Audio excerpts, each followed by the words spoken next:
Hello. Hello, welcome along to episode 112, I reckon it is, of Adventures in Pop. My name is Simon Jacobs and you are terribly welcome. Thank you for coming. A few things to talk about in this episode. No new music to expose just yet, but next week certainly there will be. A couple of things. Well, I think we ought to just wrap up the Ed Sheeran conversation we're having a couple of episodes back.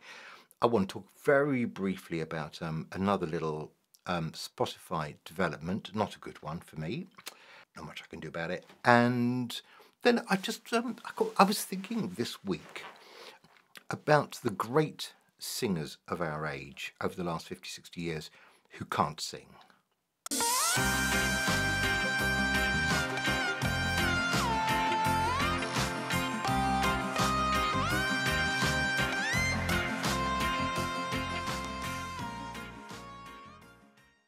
Let's start with Ed Sheeran, shall we? And just clear him, and I mean, respectfully, out of the way. You probably know this already, but he did actually win his court case. And it'd be fair of me, I think, just to clarify, I think I probably said last time round that the case was taken against him by the estate of Marvin Gaye, which actually is not true. It was by the estate of the other writer of Let's Get It On with Marvin Gaye, whose name was Ed Townsend, who died 20 years ago or so. And it was his family who brought up the case against Ed Sheeran for plagiarism, with his very big hit, Thinking Out Loud. And Ed Sheeran won, as you will know, in a New York case which involved Ed getting his guitar out and playing chord sequences and trying to explain, chord structures to a jury, which is quite interesting. And he came out victorious from this. And I think the view is simply, and it is a sensible view, for goodness sake, that the view is that you cannot copyright a sequence of chords. These chords are open to everyone to use, and everyone does. And that's a very heartening and sensible result. Now, Ed Sheeran himself, I think, had said that if he lost this case, he'd give up. What's the point? I mean, he was having a bit of a toys out the pram moment, I think, there. But, I get his frustration. And as I said last time, I think there's a bit more to come for Ed. But if the general direction of travel seems to suggest that Ed wins his cases, that will discourage others from having a go, and I think that's all to the good. So well done, Ed. Okay, some bad news now. Well, bad news for me. I mean, it doesn't involve you, so it's just me, really. I got an email from my distributor, DistroKid. I use DistroKid to get my music onto Spotify. I got an email from DistroKid a few days back saying that one of my songs, Half a Mile, been out a month or two, was being removed from Spotify because they had spotted that some of the traffic being directed to stream that song was illegitimate traffic. It was basically somewhere along the line that had received streams that were not real streams and were clearly bots, and therefore there's no warning, there's no traffic light system where they wag their finger. They just removed the track, and I have to say I was quite horrified. There are several things with this. One is, I've often said, look, it's a bit naive maybe, but I've often said I'd love Spotify to tell people, which are the legitimate and which are the illegitimate companies to use when it comes to promoting. Because, most people realise that they do have to promote their music to get it noticed and just to kick it off at the beginning. And this is something that I've done systematically for ages, just to get a track started. Otherwise, it can sit there with, 11 streams for quite a long time. And it's not cheating. What you're doing is you're putting it in front of people with playlists, giving them the opportunity, if they want to put your track onto their playlist, and they decide how long it goes on for, whether it's near the top of the playlist or the bottom of the playlist, or whether they don't want it on their playlist at all. And there's nothing wrong with that. That is a completely legitimate way of doing it. And when people listen to the playlist, they're listening to your song, they might save your song, they might ignore your song, and Spotify can tell very well whether people want to hear it, they want to save it to their own collection, whether they hear a bit of it and then get off as quickly as possible onto the next one, which is something that I think their computer algorithms can work out. The last thing, I want, or anybody else wants, is to sort of have that feeling that your streaming numbers are made up of, computers doing the work in place of humans. I mean, we're looking at a future of, lots of AI activity, but this really must not be one of those activities. We're not very interested in whether a computer in St. Petersburg wants to play my song over and over again. It doesn't make me feel good. That's a long way of saying I hate it. So, look, I'm reassured that this is, something that's happening rarely, but obviously it did happen in this case. I get information from Spotify recently about the numbers of loyal listeners I've got, medium and light listeners, and that's all very reassuring. I look at that and I think, okay, so there are some real people somewhere in the world who are hearing my music and are choosing to look out for it and find the next one and listen to them and save them. Those numbers may not be very big, but it's something. It's thousands rather than tens. And by the way, I'm very grateful to those people. So there are some real people, but this is a problem. This track with Half a Mile, this is a serious issue. Now, look, here's the problem. The problem is I got a message from my distributor, and I then sent my distributor a message saying, is it possible in this situation, without getting into any more trouble with Spotify, can I re-release it? Can I start again and re-release it with 0 streams and just keep it on there? Or as I've got an album just about to come out, I'm just getting to the point where I'm releasing, what I thought was a 12-track album. Suddenly it's an 11-track album. Can I just add it onto the album quietly? DistroKid came back to me pretty quickly, and they've been very polite, they've been very courteous, and they said basically no. And one of the problems is you can't go back to Spotify. You can't write to Spotify and say, hi, Spotify, it's Simon here. Bit of a problem. Maybe there's been a little misunderstanding.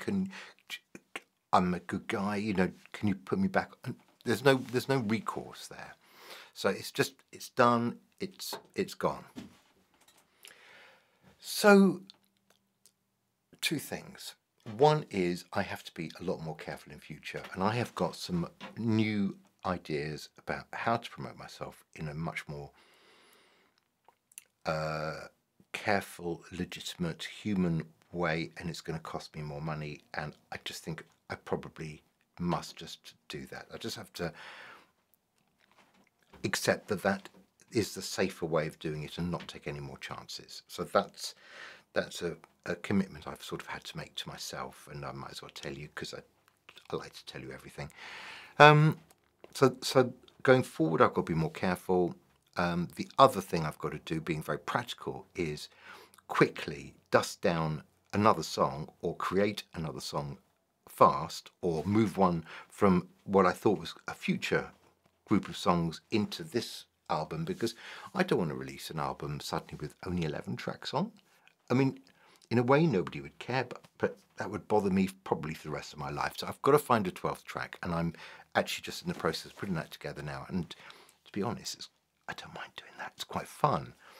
So it won't hurt the album, but it's a nuisance. And I certainly don't want this to happen again. And I don't like the idea that I put something out there, and some people have probably saved it. I know they have. And now it's just sort of disappeared, or it's been kind of blanked out. It's like being shamed in public. Not good. Okay. Also this week, I've been thinking quite a lot about singing. I've talked on here quite a lot about the art of, writing songs and where do they come from, the inspiration, and what do we do when we're struggling with the inspiration, and blah, blah, blah, all that. But I've rarely addressed the actual art of singing. Maybe I should do, because as I get older, because each day I know, but I don't even need to finish that sentence, but it is something that seems to be happening. I do worry about at what point will I start to find it difficult, or should I say more difficult, to, hit the right notes and have a decent singing tone, because these things are quite important to me. And I realise that, when I look at my own favourite artists, favourite music that I save and listen to regularly, I do tend to respect, admire, and listen to over and over again the really great singers of our time. I'm not going to list them now, we've probably talked about them before, but it got me thinking about those really great artists who probably people would agree were never singers in the classic kind of pop music or frankly any type of music sense. These were the people who understood that their voice was a vehicle in a slightly different way, and they used it to great effect. So this is about my admiration for those people who could never really sing in the, as I say, the classic traditional sense, but made something of their voice that could convey expression and emotion just as well as anybody else, and used it incredibly effectively. So I'm not talking about all those many millions of pop artists who could just about hold a tune, get a note out that was roughly in the right place. I'm not talking about, dare I say, Simon Le Bon or Madonna, those people who are just on the edge of not really being able to sing, but were trying their very best. Because I think basic pop music is absolutely littered with those people, the people who could just about get away with it, if they'd really tried hard. I'm talking about people like Tom Waits, classic, gravelly voice. That he had a voice that sounded like he'd basically fallen into an ashtray and stayed there for a week. I'm talking about Leonard Cohen, whose voice got so low as his age kind of progressed, that by the time of his last couple of albums, he was singing in a key that I think only wild dogs could hear. And in fact, what he was doing was having to employ other singers, mostly female singers, to actually sing the tune that he was singing right down there, because he just kind of couldn't. He'd just gone off the scale. He couldn't hear him anymore. But even in his youth, he was kind of more a reciter of poetry, I think, than a singer in the classic sense. And listen, I love these guys. I love Leonard Cohen. I saw him in concert a couple of times, and he was great. I think you might even put Bob Dylan into that category, because I think his voice sort of deserted him years ago, but he used what he had to great effect. And it's not just men. Let's think about people like Marianne Faithfull, who always had this kind of cracked, sort of broken voice, but it was magnificent in putting, tunes and thoughts and expression, and maybe it was a little bit more avant-garde, but it was great. And talking of avant-garde, I was also reminded the other day of Yoko Ono, whose voice was certainly just used as as an instrument, and as a strange instrument to get her messages across. So there'll be plenty more. I'll probably think of some more by the time we get back together next time. But I just think it's very interesting that you've got these different categories in pop and rock music, and for that I'm talking about the whole great catalogue. I'm talking about soul and jazz and the whole wide gamut. They've got these categories of the great singers, and we know who they are, male and female, the only just singers, who are just sort of clinging on by their fingertips, and then you've got the non-singers. And the non-singers is a very interesting category. And so I'm going to have a little think about who else would be in that non-singer department, who still delivered, a magnificent canon of work, a great contribution to the world of pop music. And I guess I'm in the second category. I know I'm not in the great and I'm not in the terrible. I'm in the doing my very best with what I've got category. And that's where most people are. That's the average centre ground, isn't it? So yeah, I'm going to give that a little bit more thought and see if I can think of more great sort of iconic non-singers.